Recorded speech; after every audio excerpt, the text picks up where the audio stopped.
အားလုံးပဲမင်္ဂလာပါ Knowledge မြန်မာ channel မှာ channel ကြိုဆိုလိုက်ပါတယ်ကျွန်တော်ဒီနေ့ပြောပြပေးမယ့်အကြောင်းအရာတွေကတော့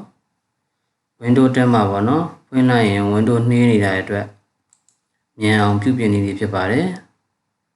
Desktop တွေ Laptop တွေဖွင့်နေကြနေတဲ့သူတွေအတွက်ပေါ့နော်ရည်ရွယ်ပြီးတော့ဒီဗီဒီယိုဖိုင်လေးလုပ်ပေးခြင်းဖြစ်ပါတယ်အဆင့်လုံးဆောင်မှအဆင့်5ဆင့်ပဲရှိပါတယ်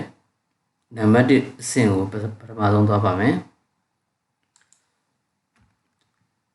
တို့ Control Shift ရဲ့ SK ကိုနှိပ်လိုက်ပါ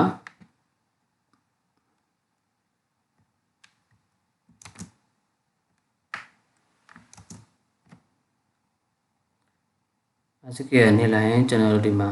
Start As ဆိုတာရှိပါတယ်အကောင်လေးကြားလာပါပြီကြားလာပါပြီဆိုရင်ကျွန်တော်တို့ဒီမှာ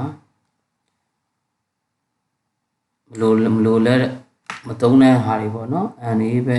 ဖြစ်နေတဲ့ဟာကိုကျွန်တော်တို့ disable လုပ်မှာဖြစ်ပါတယ်ပိတ်ပြီးပါပေါ့နော်ကျွန်တော်တို့ဒီကောင်လေးပိတ်လိုက်မယ် disable နှိပ်လိုက်မယ်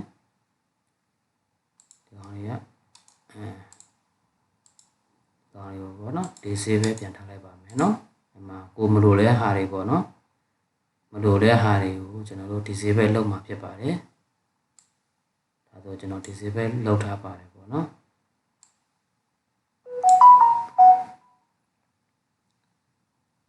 အဲဆိုပိတ်လိုက်ပါပြီပြီးတော့နံပါတ်2က temporary file ကိုဖြတ်မှာဖြစ်ပါတယ် temporary file ကိုကျွန်တော်တို့မလို့လဲ file တွေပေါ့နော်အကောင်ကကျွန်တော်တို့ Windows ရနေလိုက်ပါ search bar မှာ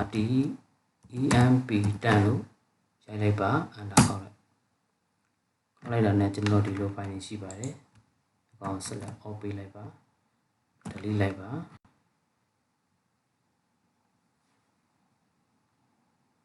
ဒါမျိုးကြာလိုက်ရင် escape ကိုနှိပ်လိုက်ပါပြီး continue နှိပ်လိုက်ပါ escape ရပါပြီဒါမပြတ်တာပေါ့နော်ကျွန်တော်လက်ရှိသုံးနေတဲ့ file တွေရှိတော့ဒါလေးကျန်နေတာပါရပါတယ်ပိတ်လိုက်ပါနောက်ဆုံး Windows key အောင်နှိပ်လိုက်ပါ %temp10 လို့ရိုက်လိုက်ပါဒီ % ဒါခေါက်လိုက်ပါ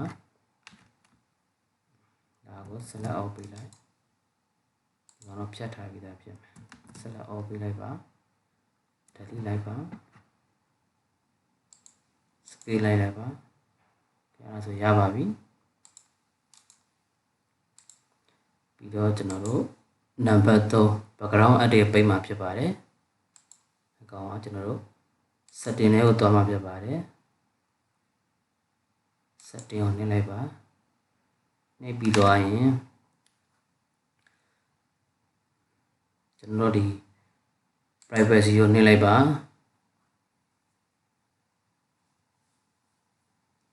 privacy ကိုနှိပ်ပြီးတော့ရင်ကျွန်တော်တို့ဒီမှာ background add ဆိုတာရှိပါတယ် background add ကိုနှိပ်လိုက်ပါနှိပ်ပြီးတော့မလိုတဲ့ဟာတွေကိုပိတ်လိုက်ပေါ့နော်သူလည်းနောက်ကိုရမှာအသုံးပြုနေတဲ့အတွက်ပေါ့ခေါင်းလေးပိတ်လိုက်ပေါ့နော်ဆက်ကြည့်ပါကျွန်တော်မှာ 1.1 ပိတ်ထားပါတယ်ဒါမှမဟုတ်ရင်ကျွန်တော်ဒီကောင်အကုန်ပိတ်လိုက်လည်းရပါတယ်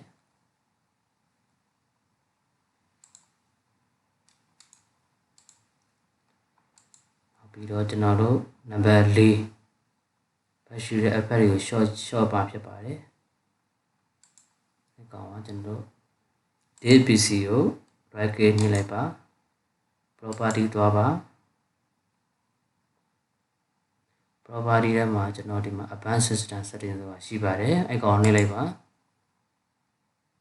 နှိပ်ပြီးပါဒီ performance အောက်က setting ဆိုတာရှိပါအဲ့ setting ကိုနှိပ်လိုက်ပါနှိပ်ပြီးပါရင်ဘယ်ကိုပေးရမလဲဆိုတော့ကျွန်တော်ဒီမှာ adjust for best performance အဲ့ကောင်နှိပ်လိုက်ပါနှိပ်ပြီးတော့ apply okay ပြီး okay ပါနော်အဲဆိုရင်ကျွန်တော်တို့ပြီးပါပြီပြီးတော့နံပါတ်5နောက်ဆုံးဆင့်ပေါ့နံပါတ်5က this PC ကိုနှိပ်လိုက်ပါနှိပ်ပြီးသွားရင်ဒီမှာ Windows C မှာ Windows C ကို right click နှိပ်လိုက်ပါနှိပ်ပြီးသွားရင် property ကိုသွားပါသွားပြီးသွားရင် disk clear ကိုနှိပ်လိုက်ပါနှိပ်ပြီးခဏစောင့်ပေးပါပြီးဒီလိုပေါက်လေးကြားလာပါပြီအဲ့မှာဒါတွေအကုန်လုံးအမှန်ချစ်လိုက်ပါချစ်ပြီးသွားရင် clear system file ဆိုတာရှိပါတယ်အကောင်နှိပ်လိုက်ပါ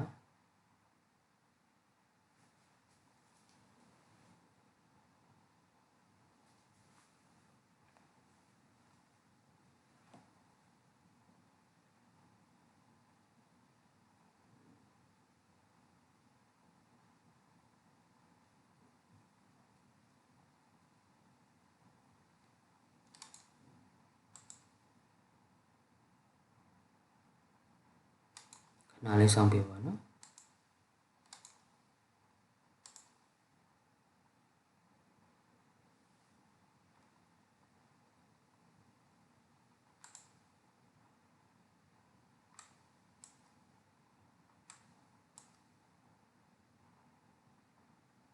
ဆိုရင်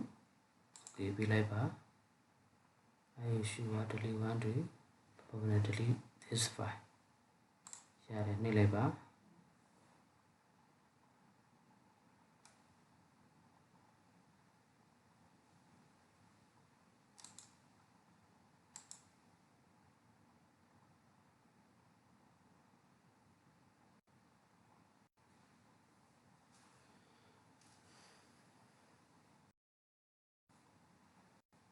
Okay အဲ့ဆိုရင်ကျွန်တော်ပါပြီအဲ့ဒါနှိပ်အကုန်လုပ်ပြီးသွားရင်ကျွန်တော်တို့ဒီမှာပြီးကွန်ပျူတာကို reset ချလိုက်ပါတော့အဲ့ဒါဆိုရင်ကျွန်တော်တို့ laptop သုံးရတာအဆင်ပြေသွားပါပြီဒီဗီဒီယိုကိုနှစ်သက်မယ်ဆိုရင် like and subscribe လုပ်ထားပေးပါနော်နောက်ထပ်ဗီဒီယို delete တဲ့သူကျွန်တော်ပြန်လာခဲ့ပါမယ်